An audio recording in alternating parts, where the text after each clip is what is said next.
Roma had control of the first 9 minutes of its UEFA Champions League comeback bid. Then, the Italian hosts gave Liverpool one chance, and the Reds punished them. Liverpool is taking a 2-1 second leg lead, 7-3 on aggregate, into halftime in Rome on Wednesday. Radja Nainngolan's mistake on the left of midfielder allowed Liverpool a 3v2 break on Lupi. More, full lineups, stats, box score, Roberto Firmino led the rush, and his pass was in tune with Sadio Mane's run. The Senegalese forward buried his chance beyond the reach of Alisson. Roma got a goal back when Patrick Schick's pressure forced Dejan Lovren into a clearance that bounded off James Milner's face and past Loris Karius. But Jorginho Wijnaldum took the second ball off a Liverpool corner and nodded beyond the reach of Alisson to make it 7-3 on aggregate. Follow at Nicolas Mendola. The bookmakers say it's going to be close, but favor Real Madrid to come away with its third straight UEFA Champions League final when it meets Liverpool on May 26 in Kiev. We're not so sure the two sides are even as far apart as Real's meager 5-4 odds and Liverpool's 2-1 underdog status. More, Roma-Liverpool recap. Reds react. The biggest obstacle in choosing Liverpool to beat Real seems more to be Orha than anything. Betting against Real in the Champions League has been a fool's errand for some time. Real is allowing better than a goal per game in league play this season, and has been a bit worse in Europe despite advancing to the final. It's also lost 2 matches in the UCL, one in the group stage against Spurs and the second leg against Juventus. Liverpool has only lost 1 match in European play, and has allowed goals at a similar rate to Real. More, Roma rages at referee. Yeah, this one's tough to call. Goalkeeper. No, the keepers don't play each other, but this is the one of 3 areas in which we're looking to put the positions against each other. Loris Karius has been fine, but Keylor Navas gets a slight edge thanks to his wealth, big game experience in both UCL finals and with Costa Rica, edge Real Madrid. Real forwards versus Liverpool backline. There's no use big-upping Virgil van Dijk or defending Dejan Lovren here. This is Cristiano Ronaldo, Karim Benzema, and Marco Asensio going up against a backline. Gareth Bale is on the bench, maybe. While Andrew Robertson and Trent Alexander-Arnold are strong talents, this isn't where Jurgen Klopp is hanging his hat. Edge Real Madrid-Liverpool forwards versus Real backline. Here's where it's a little tighter, but still easy to call. Sergio Ramos is a living legend, Marcelo is close to that status, and Dani Carvajal is pretty darn good. And of Real's 8 top-rated players in the UCL, 5 of them are defenders, the 3 mentioned above as well as Rafael Varane and Nacho.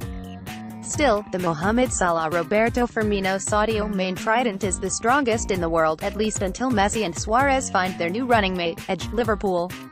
Midfield versus midfield. Here's where the tie is going to be decided, barring gaffes at the back end. Jordan Henderson and Jorginho Wijnaldum are fine, and James Milner is underrated, but the Reds' injury troubles will cost them dearly here.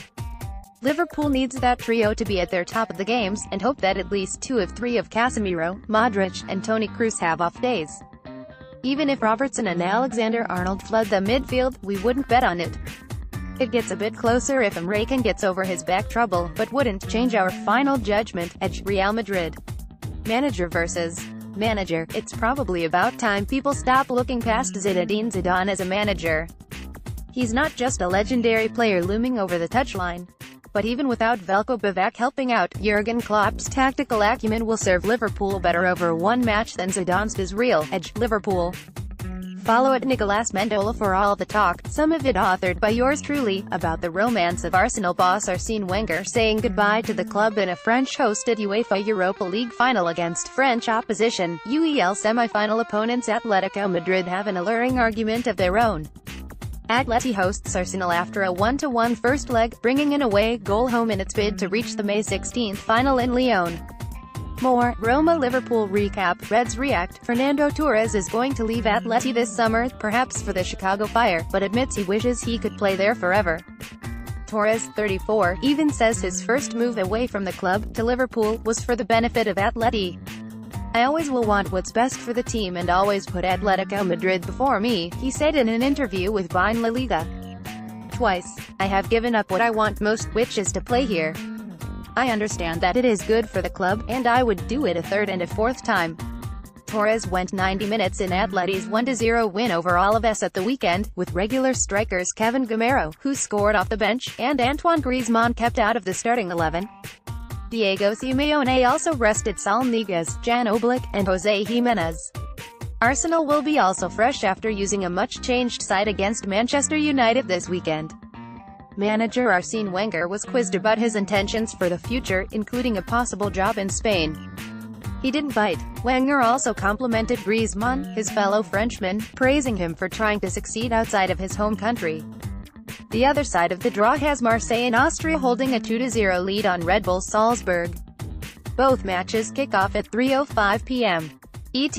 Follow at Nicolas Mendola from the field to the boardroom, as Roma is raging with Slovenian referee Damir Skomina after he denied multiple penalty shouts before granting one in stoppage time of Wednesday's UEFA Champions League semi-final second leg between Liverpool and the Italian hosts.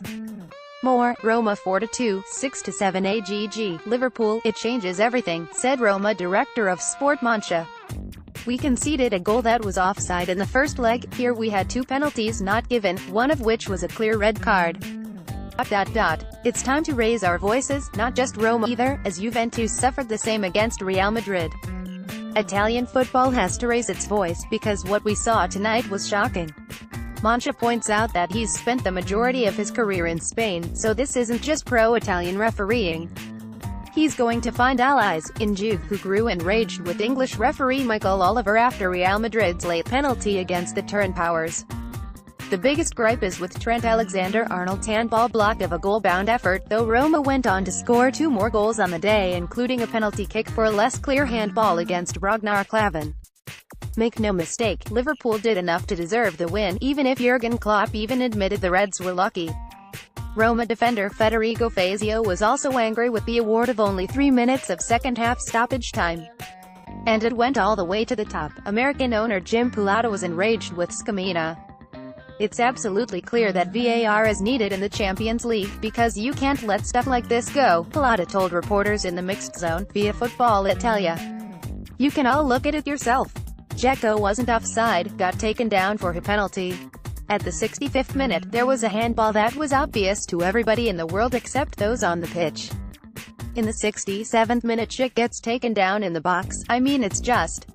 I know it's difficult to ref, but it's really embarrassing when we lose on aggregate like that. By the way, it should have been a red card, so would have been 10 men from the 63rd minute.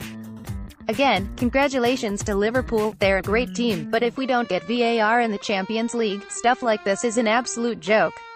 Lupi manager Eusebio Di Francesco said protesting the uncalled penalties distracted from the comeback effort, and Roma legend Daniele De Rossi said the missed call was understandable, as he didn't see it either.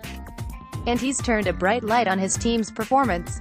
We've seen we're not so far behind the others, so we must start thinking that Roma should have a Champions League semi-final once every 3 years, not once every 30. The club will work to make the team even stronger. The fans have followed us so passionately, and something has been recreated with the fans that I haven't seen since I was a child. Now we are all as one, we are united with the fans, and we can achieve great things together. Finally, this follow at Nicolas Mendola. Liverpool manager Jurgen Klopp admitted to forgetting the exact aggregate score a time or two in Liverpool's 4-2 loss to Roma in the second leg of the UEFA Champions League semi-final on Wednesday. More, match recap, Reds players react. All he knew is that the Reds were up. The aggregate final was 7-6 after Roma struck thrice late, and on pace for a return to the UCL Final. And he knows that Liverpool was lucky but also deserving of their berth in Ukraine for the May 26th final against Real Madrid. We are deserved finalists 100%. Klopp said. You don't come without luck. We needed it only one time tonight. Real Madrid needed luck yesterday too. That's how it is. Klopp also dedicated the win to Liverpool supporter Sean Cox, who was left in critical condition after a beating at the hands of travelling Roma support before last week's first leg. Roma wore Forza Sean shirts in the run-up to the game in a show of solidarity with their semi-final opponents. From Football Italia, it's 100% a final for Sean Cox. We said before the game we thought about it, now we're here, all our prayers and wishes are with him. Klopp told Mediaset Premium after the final whistle. We were lucky today, we know that. Roma are strong, we had them where we wanted, as they were wild, ran the risks, and we went 2-1 up. All good. But then we didn't do enough on the counter, we didn't use the space that they gave us, and we lost the game after going 1-0 up already. Klopp is already answering questions about his questionable record in finals, and those questions are going to come fast and furious, with his right-hand tactical man Veljko back away from the team and being whispered for the Arsenal job and a reunion with old Borussia Dortmund friend Sven Mislintat. "We should start winning, but I know that," Klopp said, according to the BBC. "Everyone will remind me from now on that I have lost the last 5 finals, but we will try and go there again." Follow at Nicolas